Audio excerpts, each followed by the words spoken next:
Hello friends. तो आइए शुरू करते हैं हम लोग पॉलिनोमियल्स एक्सरसाइज 2.1 का question number 2। Exercise 2.1 question number 2। आइए शुरू करते हैं। Find a quadratic polynomial each with the given numbers as the sum and product of its zeroes respectively. Question ये है कि आपको एक क्वाड्रेटिक पॉलिनोमियल फाइंड आउट करनी है जिसमें आपको गिवन है sum of roots and product of roots. तो कैसे करते हैं देखिए, आइए सॉल्यूशन फर्स्ट पार्ट सॉल्व करते हैं। तो गिवन क्या है, पहले हम गिवन लिखेंगे। हमारे पास गिवन क्या है, गिवन है sum of roots and product of roots. तो हमारे पास गिवन क्या है, sum of roots equals to 1/4। अच्छा, सम ऑफ रूट्स का एक और फॉर्मूला होता है, मैंने आपको बताया था। सम ऑफ रूट्स को लिखते हैं हम माइनस का b अपॉन ए। तो ये कितना गिवन है हमें, 1/4, राइट। दूसरी चीज क्या गिवन है हमें,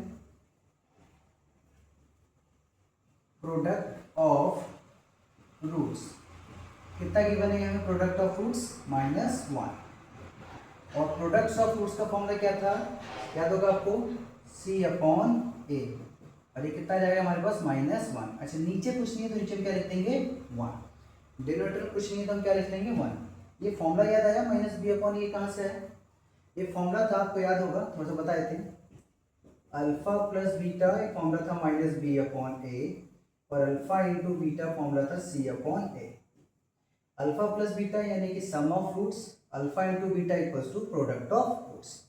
तो यहाँ से ये फॉर्मूला आया है। अब ध्यान से देखें, बहुत इजी है, ये हमारे पास गिवन था। तो जब से हम सॉल्व करेंगे सॉल्यूशन में, तो एक चीज़ आप ध्यान रखेंगे, यहाँ पे क्या है बेटा, a, यहाँ भी क्या है, a, यानी कि डिनोमिनेटर में दोनों जगह पे सेम नंबर है, a और a। तो इधर देखें हम, यहाँ डिनोमिनेटर में क्या है, 4, यहाँ डिनोमिनेटर में क्या है, 1। तो यहाँ भी 4 है, तो यहाँ भी क्या होना चाहिए, 4। हमें डिनोमिनेटर को सेम करना है बस। तो देखो कैसे सॉल्व करेंगे। फर्स्ट ऑफ ऑल तो हम इसके माइनस को उधर भेज देंगे। तो सॉल्यूशन में देखेंगे, ये हमने गिवन लिख दिया।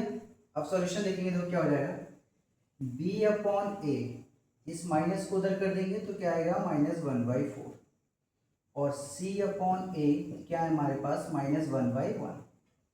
अब इस 1 को 4 कैसे बना सकते हैं, क्या मल्टीप्लाई करें जो 1 4 बन जाए। तो क्या मल्टीप्लाई करेंगे, 4। अगर आप डिनोमिनेटर में कुछ मल्टीप्लाई कर रहे हैं तो आपको न्यूमिनेटर में भी मल्टीप्लाई करना पड़ेगा ताकि इक्वेशन में कोई इफेक्ट ना पड़े। सॉल्व करते हैं, कितना आएगा बेटा, -4/4। अब देखो ध्यान से, डिनोमिनेटर में 4 यहाँ भी, 4 यहाँ भी, बस यही चाहिए था हमें। अब क्या कर देंगे हम, कंपेयरिंग कर लेंगे।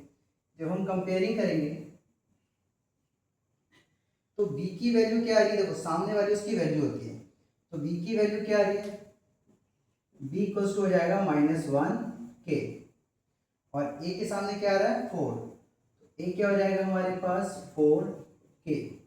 यहाँ देखिए c के सामने क्या आ रहा है, -4, तो c क्या हो जाएगा हमारे पास, -4k।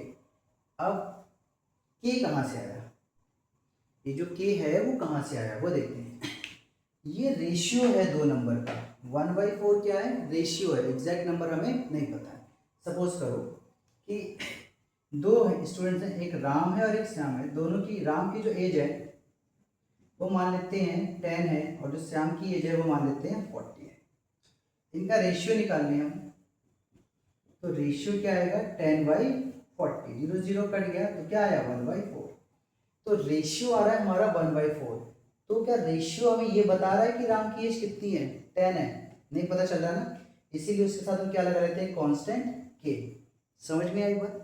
तो वही चीज हमने यहाँ करा है, हमें रेशियो गिवन है, हमें एग्जैक्ट वैल्यू नहीं पता है, तो हमने b के साथ क्या लगा दिया, -1k। ऐसी a कितना हो जाएगा, 4k। जब दोबारा से हम डिवाइड करेंगे तो k से k कट जाएगा, एग्जैक्ट यही आ जाएगा। बात समझ में आई, आगे बढ़ते हैं।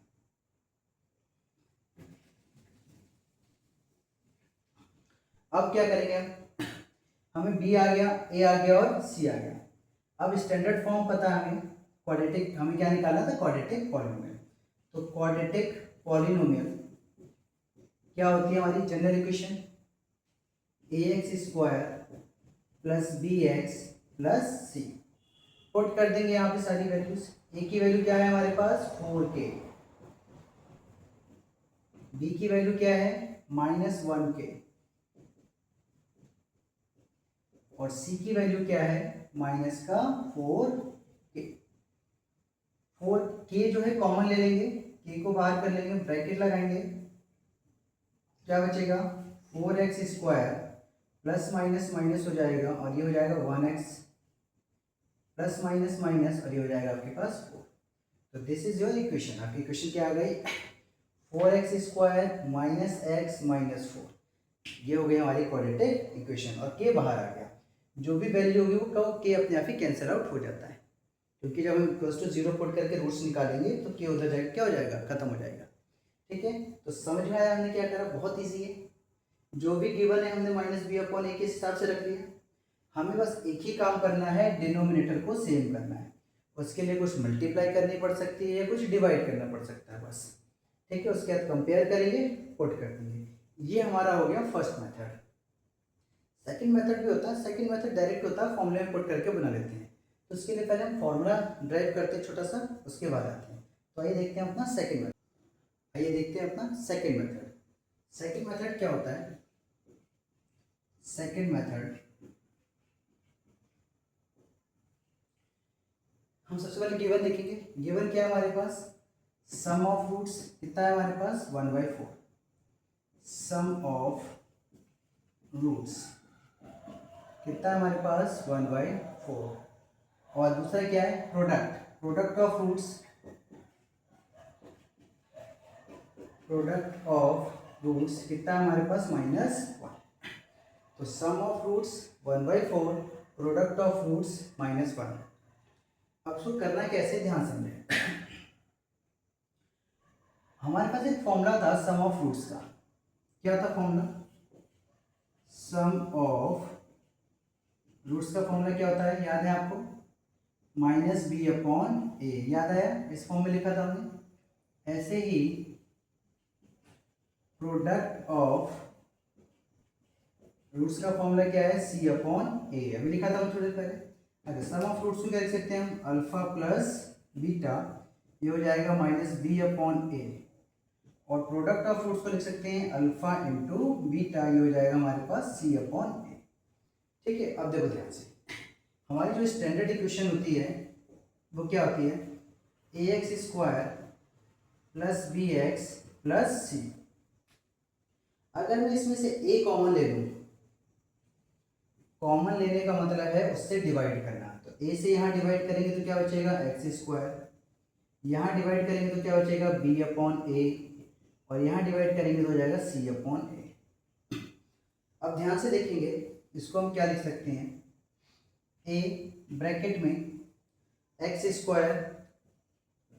अब ध्यान से b/a किसके बराबर है, ये है b/a, बस माइनस ही तो है। अगर मैं इस माइनस को यहाँ भेज दूँ तो क्या बन जाएगा हमारे पास, ध्यान रखना, माइनस अल्फा प्लस बीटा और x, यानी कि b/a की जगह पर हम क्या लिख सकते हैं अल्फा प्लस बीटा, यानी कि sum of roots, plus c/a की जगह पर हम क्या लिखेंगे अल्फा इंटू बीटा। तो हमारी जो एक और इक्वेशन आ गई है निकल के, वो क्या आ गई है, a x² minus alpha plus beta x plus alpha into beta. A क्या है, कोई यानी कांस्टेंट है, जो अभी हमने सॉल्व किया था ना के आ रहा था, तो वही चीज ए कोई यानी कांस्टेंट है। अब यहाँ क्या करेंगे हम, हमें गिवन है सम ऑफ रूट्स कितना 1/4, और प्रोडक्ट ऑफ रूट्स कितना गिवन है -1, पुट कर देंगे। तो therefore a x² minus sum of roots कितना है 1/4 x plus product of roots कितना है -1। इसको सॉल्व करेंगे तो क्या आएगा हमारे पास, देखो हम क्या करेंगे, हम सबसे पहले तो इसको ओपन कर लेते हैं, x² माइनस 1/4 x -1। अब 4 का एलसीएम ले लेंगे आप, 4 का यहाँ कुछ नहीं तो क्या लगा देंगे 1, यहाँ भी कुछ नहीं तो क्या लगा देंगे 1, तो 4 का एलसीएम लेंगे। 4 का एलसीएम ले लेंगे तो क्या आएगा बेटा, पूरे के नीचे क्या आ जाएगा 4, यहाँ हो जाएगा 4x² माइनस 1x -1 -4। तो ये हमारी हो गई इक्वेशन, जनरल इक्वेशन। और इस 4 को यहाँ लिख देंगे a/4 के साथ बाहर, जो हमारा k हो जाएगा। तो हमारी इक्वेशन हो जाएगी 4x² - 1x - 4। ये हमारी हो गई स्टैंडर्ड इक्वेशन। आप देख सकते हैं एलसीएम लेंगे तो 4 यहाँ आ जाएगा, मल्टीप्लाई हो जाएगा, और ये 4 यहाँ मल्टीप्लाई हो जाएगा। एलसीएम लेना आता है, तो ये आया। तो अभी जो हमने बनाया था वो भी यही बना, और अभी जो ये बना है वैसे ही बना है। तो हम देख सकते हैं 2 मेथड है, बस कोशिश करेंगे पहला वाला मेथड ज़्यादा यूज़ करें। ये फॉर्मूला वरना हमें ड्राइव करके दिखाना पड़ेगा उन्हें। इससे बढ़िया है कि हम फर्स्ट मेथड का यूज़ करेंगे, बहुत ज़्यादा ईजी है first method. NCERT first method को प्रेफर करती है। आप इससे भी कर सकते हैं, बस कोशिश करेंगे फर्स्ट मेथड को करेंगे। तो उसको नोट डाउन कर लें। हम सेकंड क्वेश्चन करते हैं अपने फर्स्ट मेथड से, ठीक है। आइए शुरू तो आइए शुरू करते हैं अपना सेकंड पार्ट। सेकंड पार्ट में हमारा गिवन क्या है, sum of roots is equals to √2। Sum of roots को लिख सकते हैं अल्फा प्लस बीटा। यहाँ गिवन है product of roots equals to 1/3। 1/3 product of roots को लिख सकते हैं अल्फा इंटू बीटा। अब हमें पता है अल्फा प्लस बीटा का फॉर्मूला होता है -b/a। तो -b/a इक्वल हो जाएगा √2 के। नीचे कुछ नहीं है तो क्या लिख लेंगे हम 1। इस माइनस को उधर भेज देते हैं, तो b/a इक्वल्स टू -√2/1। c/a क्या हो जाएगा हमारे पास 1/3। आगे देखें, यहाँ डिनोमिनेटर में क्या है 1, यहाँ डिनोमिनेटर में क्या है 3। अभी मैंने बताया कि यहाँ भी a है, यहाँ भी a है। तो जब डिनोमिनेटर यहाँ LHS में सेम है तो डिनोमिनेटर हमारा RHS में भी सेम होना चाहिए। सेम कैसे कर सकते हैं, यहाँ 3 है, यहाँ 1 है, क्या इस 1 को 3 बना सकते हैं? यस सर, बना सकते हैं। मल्टीप्लाई करेंगे 3 से, तो यहाँ भी मल्टीप्लाई क्या कर देंगे आप 3 से, तो क्या हो जाएगा 1 के। देखो ध्यान से, b/a is equals to, multiply करेंगे तो -3√2 और नीचे हो जाएगा आपके पास 3, और c/a क्या है हमारे पास 1/3। अब कंपेयर कर लेंगे, तो बाय कंपेयरिंग ये इक्वेशन 1 कर लेते हैं, इस इक्वेशन 2 कर लेते हैं। बाय कंपेयरिंग 1 एंड 2 लिख लेंगे तो ज़्यादा इजी रहेगा। अब ध्यान से देखिए, b किसके बराबर है, b की वैल्यू क्या आ रही है यहाँ से -3√2, और साथ में क्या लगा लेंगे k। a की वैल्यू क्या आ रही है 3, a क्या आ रहा है 3, और साथ में क्या लगा लेंगे k। c के सामने क्या है 1, तो c कितना आ रहा है हमारा 1, साथ में क्या लगा लेंगे k, ठीक। अब हमारी जो इक्वेशन होती है, जनरल इक्वेशन क्या होती है, ax² + bx + c। पुट कर देंगे आप, a की जगह पे क्या रखना है 3k, b की जगह पे क्या रखना है -3√2k, और c की जगह पे क्या रखना है हमें 1k। इसमें से हम कॉमन ले लेंगे k को, क्या कॉमन ले लेंगे k, तो k कॉमन ले लेंगे तो क्या बचेगा 3x² ± -3√2x + 1। तो ये हो गई हमारी स्टैंडर्ड इक्वेशन, यानी कि क्वाड्रेटिक पॉलिनोमियल। 3x² - 3√2x + 1। बात समझ में आ गई। तो कैसे सॉल्व करना है, इस मेथड से ही करेंगे आप लोग, ज़्यादा इजी रहेगा, और एनसीईआरटी इस मेथड को प्रेफर करती है, ठीक है। आइए हम थर्ड पार्ट पे करते हैं। थर्ड और फोर्थ पार्ट यहाँ करा देते हैं, बाकी 2 पार्ट आप लोग होमवर्क ट्राई करेंगे, ठीक है। तो आइए हम थर्ड पार्ट, आइए अपना थर्ड पार्ट शुरू करते हैं। थर्ड पार्ट में गिवन क्या है हमारे पास, सम ऑफ रूट्स कितना है 0, कितना है 0। अभी बताया मैंने, नीचे कुछ नहीं तो क्या लिख लेंगे 1। प्रोडक्ट ऑफ रूट्स कितना है √5, नीचे कुछ नहीं तो क्या लिख लेंगे 1। सम ऑफ रूट्स को लिख सकते हैं alpha plus beta, product of roots को लिख सकते हैं अल्फा इंटू बीटा। फॉर्मूला क्या होता है हमारे पास अल्फा प्लस बीटा का -b/a, और ये किसके बराबर हो जाएगा 0/1 के। इधर अल्फा इंटू बीटा का फॉर्मूला होता है c/a, ये किसके बराबर हो जाएगा √5/1। अब आप देखेंगे यहाँ पे डिनोमिनेटर में क्या है a, यहाँ भी डिनोमिनेटर में क्या है a, LHS बराबर है तो RHS भी हमारा बराबर होना चाहिए। यहाँ पे डिनोमिनेटर क्या है 1, और यहाँ पे क्या है नीचे 1, दोनों बराबर है। हमें कुछ नहीं करना है इसमें, बस डायरेक्ट कंपेयरिंग करनी है। तो बाय कंपेयरिंग अगर आप कंपेयरिंग करते हैं तो b किसके बराबर हो जाएगा बेटा, इसको उधर भेज देंगे माइनस को, तो b हो जाएगा -0 और साथ में क्या लिखना है k। a किसके बराबर हो जाएगा, a के सामने क्या है 1, तो 1 k। और c किसके बराबर हो जाएगा √5 k। 0 से किसी की मल्टीप्लाई करेंगे आंसर 0, तो b की वैल्यू क्या आ गई हमारे पास 0। तो हम क्वेश्चन आ लेते हैं। हमारी जो क्वेश्चन होती है वो क्या होती है, ax² plus bx plus c। Quadratic polynomial जो हमारी होती है वो क्या होती है, ax² plus bx plus c। Put कर लेंगे इसमें, a की जगह पे 1k,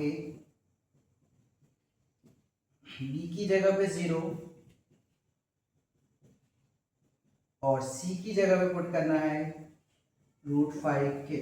अब ध्यान से देखेंगे, k को कॉमन ले लेते हैं, ये तो 0 हो गया पहले, 1kx² ये तो खत्म, प्लस √5k, k कॉमन ले लेंगे तो क्या बचेगा x² प्लस √5। तो ये हो गई आपकी क्वाड्रेटिक पॉलिनोमियल, x² प्लस √5। बात समझ में आई हमने क्या करा, बहुत ईजी है, सिंपल सा एक कॉन्सेप्ट याद रखना है, डिनोमिनेटर को बराबर करना है। यहाँ ऑलरेडी बराबर थे तो बस कुछ नहीं करा हमने, कंपेयर कर दी। बात समझ में, आइए बढ़ते हैं अपने फोर्थ पार्ट की तरफ। फोर्थ पार्ट है 1,1, यानी कि सम ऑफ जीरोस गिवन है 1, प्रोडक्ट ऑफ रूट्स गिवन है 1। तो sum of roots 1, product of roots 1। Sum of roots को लिखते हैं अल्फा प्लस बीटा, तो क्या हो जाएगा हमारे पास -b/a = 1। नीचे कुछ नहीं है तो क्या लिखेंगे आप 1। प्रोडक्ट ऑफ रूट्स को क्या लिखेंगे c/a, क्या गिवन है हमें 1, नीचे कुछ नहीं तो क्या लिखेंगे आप 1। बात समझ में आ गई। आगे देखिए, डिनोमिनेटर यहाँ भी 1 और यहाँ भी 1 इक्वल है, तो हमें कुछ नहीं करना है, सीधे क्या करना है कंपेयरिंग करनी है। तो बाय कंपेयरिंग b की, देखो माइनस को उधर भेज देंगे, बता चुका हूं मैं अभी, तो b की वैल्यू क्या आ जाएगी -1 और साथ में क्या लगाएंगे k।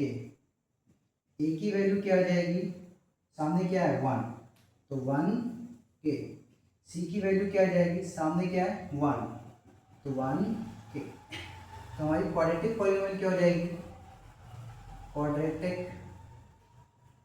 पॉलिनोमियल क्या हो जाएगी, जनरल इक्वेशन क्या होता है ax² plus bx plus c। तो ध्यान से देखिए, a की जगह क्या पुट करना है 1k, तो 1k x² प्लस b की जगह -1k, तो -1k x प्लस c की जगह 1k। सॉल्व करेंगे क्या आ जाएगा हमारे पास, k कॉमन, तो x² 1 लिखें या ना लिखें कोई फर्क नहीं पड़ता, -x और +1।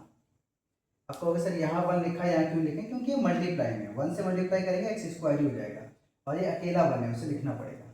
तो x² -x +1, ये हो गई हमारी क्वाड्रेटिक पॉलिनोमियल। बात समझ में आई, तो बहुत ईजी था हमारा सेकंड क्वेश्चन।